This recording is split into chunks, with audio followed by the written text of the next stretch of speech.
क्या हिंदुस्तान में पैदा लेना गुनाह है क्या?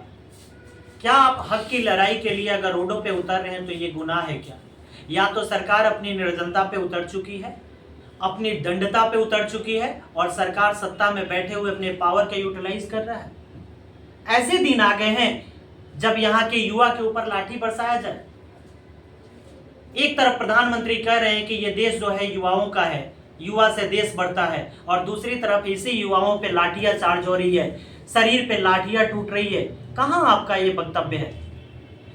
सरकार चोर है तब तो इन बच्चों को रोड पे उतरना पड़ रहा है। अगर सरकार सही रहती, ट्रांसपेरेंट तरीके से परीक्षा अगर करा देती तो इन बच्चों को शौक लगी है कि रोड पे जाके और लाठियां खाएं, 20-20 दिन तक अनशन पे रहें। ये शौक लगी है क्या?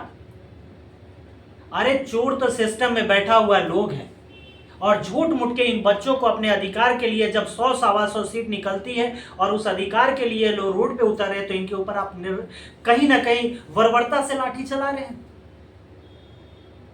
और दुर्भाग्य तब है जब यहाँ के कुछ प्रवक्ता जो सेंट्रल लेवल के पार्टी है उसके प्रवक्ता मैसेज ये कर रहे हैं, अपने फोटो लगा रहे हैं कि देखो झारखंड में ये हो गया। अरे तुम्हारी सरकार भी तो वही करती है जो वहां की सरकार कर रही है। तो सब तुम लोग नहीं कहा जाता है चोर चोर मौसेरा भाई वाला, सब एक दूसरे से मिले हुए हो। जनता के सामने तुम एक दूसरे की बुराई बतियाते हो और शाम में सब साथे बैठ के भुजा खाते हो। तुम लोगों का यही काम बचा हुआ है। यहाँ के युवा भाड़ में जाए, तुम लोग हर नेता अपने बेटा के फिक्र में लगा हुआ है, चाहे वो सेंट्रल लेवल का हो या क्षेत्रीय लेवल का हो। हर नेता अपने बेटे के चक्कर में पड़ा है कि मेरा बेटा किस तरह से सेटलमेंट हो जाए। बाकी जनता की बेटा रोड पे लाठियां खाए, उससे क्या फर्क पड़ता है? और शर्म, मैं कह रहा हूं भाई, आप ही युवा हो, लोग कहते हो ना कि आपके पास ये ताकत होती है कि सत्ता को बदल देने की, तो ये मुझे लग रहा है कि आप लोगों के पास ताकत दिखाना पड़ेगा। नहीं तो वही इलेक्शन के समय माई बहन योजना, तो कौन योजना 200-150 रुपया लेके अपनी जिंदगी को दाव पे लगाते हैं लोग, तो फिर इसी तरह से कहीं ना कहीं आपके ऊपर लाठियां चलाई जाएगी। और ये पार्टी के लोग जो है ना इसी तरह से मजा लेंगे कह के कि ये सरकार गलत थी, ये सरकार गलत थी।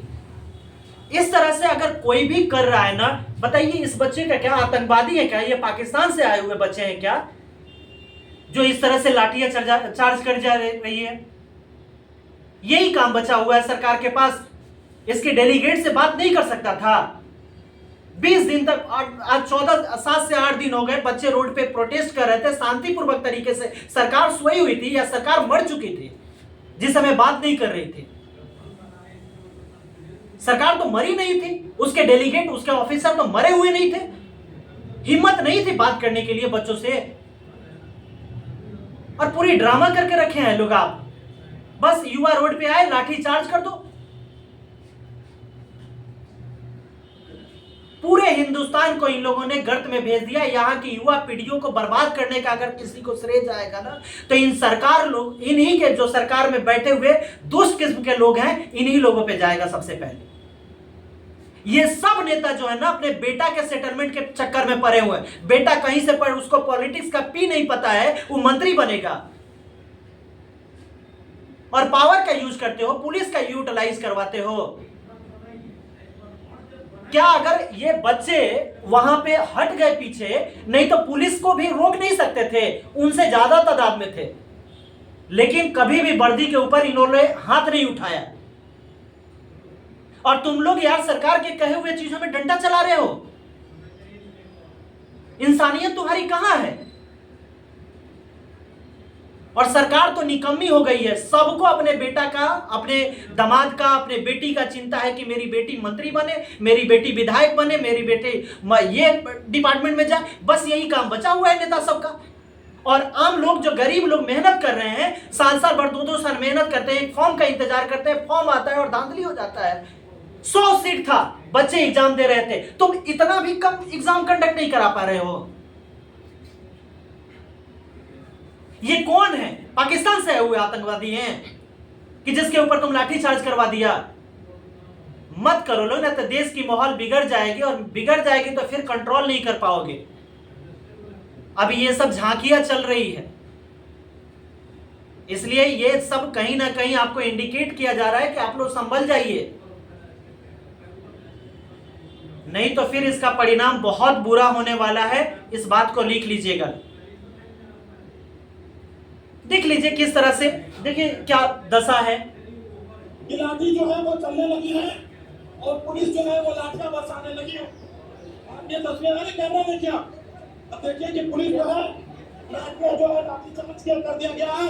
अब भाई आगे आइए, आप देखिए कि पुलिस जो है लाठी चार्ज करती है और लाठी चार्ज करके ये तस्वीर देखिए, ये तस्वीर, अरे भैया ये तस्वीर देखिए, आप ये तस्वीर देखिए किस प्रकार से पुलिस जो है वो लाठी चार्ज कर रही है।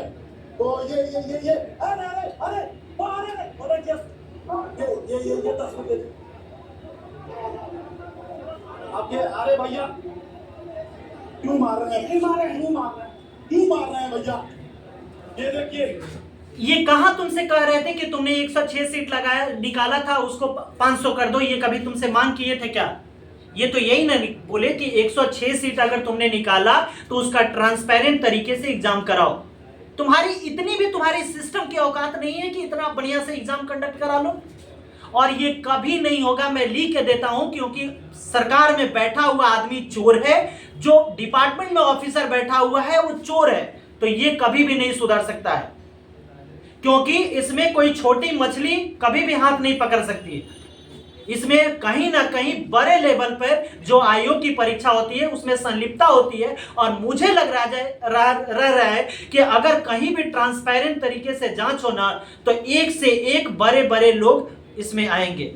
लेकिन सरकार एसआईटी गठन कर देती है, जांच करवाती है, पता ना उसका रिपोर्ट क्या आता है नहीं आता है, किसी को पता नहीं चलता है।